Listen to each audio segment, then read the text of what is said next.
औज़ुबिल्लाहिमिनश्शैतानिर्रजीम बिस्मिल्लाहिर्रहमानिर्रहीम अस्सलामु अलैकुम वरहमतुल्लाहि वबरकातुहू। अज़ीज़ानी मोहतरम, आज हम बहुत ही अहम मौजू के ऊपर गुफ्तगू करने लगे हैं। इंतहाई अहम मालूमात देने लगे हैं जिनका जानना हर मोमिन के लिए ज़रूरी है। वो ये है कि बीवी जिससे उसने निकाह किया हुआ है या फिर जिससे निकाह करना चाहता है, वो दोनों उसके लिए कब हराम हो जाती हैं, उसको आज जिक्र करने लगे हैं। ज़रा तफसील से बयान करेंगे। अगर कोई सवाल रह जाए तो वो आखिर पर आप कमेंट कर सकते हैं, इंशाल्लाह उसका तफसीलन जवाब दिया जाएगा।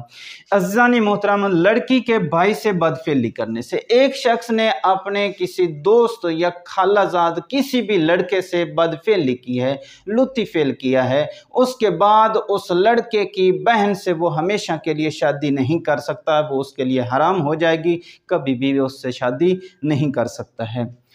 तवाफ़ निसा न करने से, अज़ीज़ानी मोहतरम, कोई शख्स हज के लिए जाता है या उम्रे के लिए जाता है, चाहे छोटा है, चाहे बालिग है, चाहे जवान है, चाहे शादीशुदा है, जिस उम्र में भी है, अगर वो तवाफ़ निसा नहीं करता है, तवाफ़ निसा नहीं करता है, तो अगर उसने शादी की हुई है तो उसकी वो बीवी हराम हो जाएगी। और अगर इसी तरह शादी नहीं की हुई है तो वो निकाह इज़्दवाजी ज़िंदगी से महरूम हो जाएगा, वो कभी भी निकाह नहीं कर सकता। लेकिन जब वो तवाफ़ निसा खुद अंजाम देता है या फिर किसी के ज़रिए अंजाम दिलवाता है, तो फिर उसके बाद वो निकाह कर सकता है और उसके लिए वो बीवी भी हलाल हो जाती है।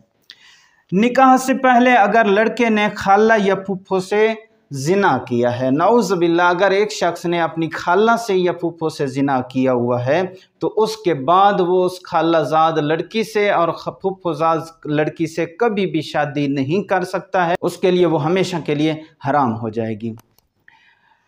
शादीशुदा के साथ ज़िना करना, एक लड़की है, एक खातून है जो शादीशुदा है, उसके साथ एक शख्स ने ज़िना कर लिया। ज़िना करने के बाद उस लड़की ने तलाक ले ली या फिर कोई और मसला बना, वो उसका शौहर जो है वो फौत हो जाता है, उसके बाद ये लड़का उस खातून से जिससे उसने ज़िना किया उससे कभी भी शादी नहीं कर सकता है, वो उसके लिए हराम हो जाएगी। इसी तरह अगर किसी शख्स ने एक खातून को एक बार तलाक दी, तलाक देने के बाद फिर उसको लेकर आया, फिर तलाक दे दी, तलाक देने के बाद फिर उसको लेकर आया और तीसरी बार फिर उसने तलाक दे दी, तो तलाक तीसरी बार होने के बाद वो उसके लिए हराम हो जाएगी। तो अज़ीज़ानी मोहतरम, अगर कोई सवाल हो तो वो कमेंट में कर सकते हैं, इंशाल्लाह उसका तफसीलन जवाब दिया जाएगा। वस्सलामु अलैकुम वरहमतुल्लाहि वबरकातुहू।